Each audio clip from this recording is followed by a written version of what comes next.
یہ کہانی محض ایک کمپنی کی کامیابی نہیں بلکہ ایک ایسی انسان کی جدوجہد ہے جس نے ناممکن کو ممکن بنایا۔ سال تھا 2011 جب ٹیسلا کے سی ای او ایلن مسک نے ایک انٹرویو میں اپنے حریف کا مذاق اڑایا۔ BYD، کیا آپ نے ان کی کاریں دیکھی ہیں؟ وہ ہنستے ہوئے بولے جیسے یہ کوئی مذاق ہو۔ Why do you laugh? BYD is trying to compete. Why do you laugh? Have you seen that car? لیکن آج وہی BYD، ایک چینی کمپنی جس کا نام شاید آپ نے چند سال پہلے تک نہ سنا ہو، ٹیسلا کو پیچھے چھوڑ کر دنیا کی سب سے بڑی الیکٹرک وہیکل کمپنی بن چکی ہے۔ یہ کوئی امریکی یا جرمن دیو نہیں بلکہ ایک ایسی کمپنی کی کہانی ہے جس کا لوگو شاید آپ کی نظروں سے اوجھل رہا ہو۔ یہ کہانی ہے وانگ چوانفو کی، ایک یتیم لڑکے کی جو چین کے ایک چھوٹے سے گاؤں سے نکلا جہاں اسے ایک وقت کا کھانا بھی نصیب نہ تھا۔ اس کا خواب محض 2 وقت کی روٹی کمانا تھا، لیکن اس نے بیٹریوں سے ایک ایسی سلطنت بنائی کہ ایلن مسک کی ٹیسلا بھی اس کے سامنے ماند پڑ گئی۔ یہ کہانی محنت، ہمت اور خوابوں کی فتح کی کہانی ہے۔ تو آئیے اس ڈاکومنٹری میں ہم وانگ اور BYD کی اس ناقابل یقین داستان کو دل کی گہرائیوں سے سمجھتے ہیں۔ وانگ چوانفو 1966 میں چین کے ایک غریب گاؤں میں پیدا ہوئے۔ 1960 کی دہائی کا چین غربت کے سائے میں ڈوبا ہوا تھا۔ جس سال وانگ پیدا ہوئے، ایک قدرتی آفت نے ان کے کھیتوں کو تباہ کر دیا۔ ان کے والدین کے پاس 7 بچوں کو کھلانے کے لیے کچھ نہ بچا۔ کئی راتیں ایسی تھی جب وانگ اور اس کے بہن بھائی بھوکے پیٹ سوتے تھے، چاند کی روشنی میں خالی پیٹوں سے اٹھنے والے درد کو سہتے ہوئے۔ ایک دن 13 سالہ وانگ اپنے والد کے ساتھ کھیت میں کام کر رہا تھا جب اس کے والد نے اسے روک کر کہا، بیٹا، اس غربت سے نکلنے کا ایک ہی راستہ ہے، پڑھائی اور محنت۔ یہ الفاظ وانگ کے دل میں اتر گئے جیسے کوئی بیج جو ایک دن تناور درخت بنے گا۔ لیکن اسی رات جب وہ اپنے والد کو بلانے کھیتوں کی طرف دوڑا، اس نے دیکھا کہ اس کے والد زمین پر گرے ہوئے ہیں، ان کی سانسیں تھم چکی تھیں۔ ایک 13 سالہ بچے نے اس دن زندگی کی بے رحمی کو پہلی بار دیکھا۔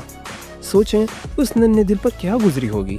والد کے جانے کے بعد وانگ کی ماں نے خاندان کو سنبھالا، لیکن قسمت نے ایک اور ظالمانہ وار کیا۔ 15 سال کی عمر میں وانگ کی ماں بھی کھیت میں کام کرتے ہوئے چل بسی۔ وانگ اکیلا رہ گیا، ایک یتیم جس کے سر پر نہ چھت تھی نہ خوابوں کی امید۔ لیکن اس کے بڑے بھائی اور بھابھی نے اسے اپنایا۔ انہوں نے اپنے زیورات بیچ دیے اور اپنی جمع پونجی قربان کر دی تاکہ وانگ شہر جا کر پڑھ سکے۔ وانگ رات بھر دوستوں کی کتابیں ادھار لے کر پڑھتا، دن بھر چھوٹے موٹے کام کرتا تاکہ اسکول کی فیس ادا کر سکے۔ اس کا خواب تھا کہ وہ اپنے خاندان کو بھوک سے بچائے، کہ وہ اس غربت کے دلدل سے نکل جائے۔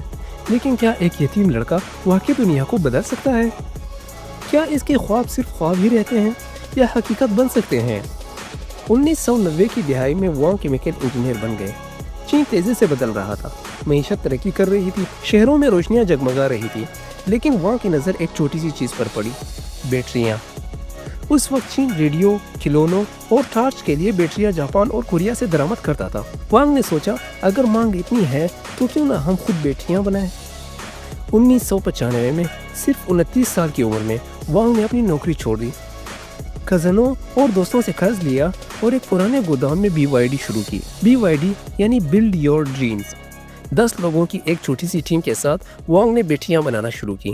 یہ بیٹریاں جاپانی اور کورین بیٹریوں سے 30% سستی تھی۔ کیونکہ چین کی لیبر سستی تھی، چین کے مقامی مینوفیکچررز نے BYD کی بیٹریوں کو ہاتھوں ہاتھ لیا۔ کیا یہ کامیابی اتنی آسان تھی؟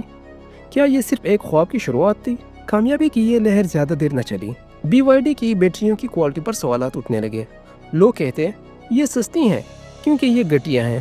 کچھ بیٹریاں خراب ہو جاتی تھیں، کچھ ناقص نکلتی تھیں۔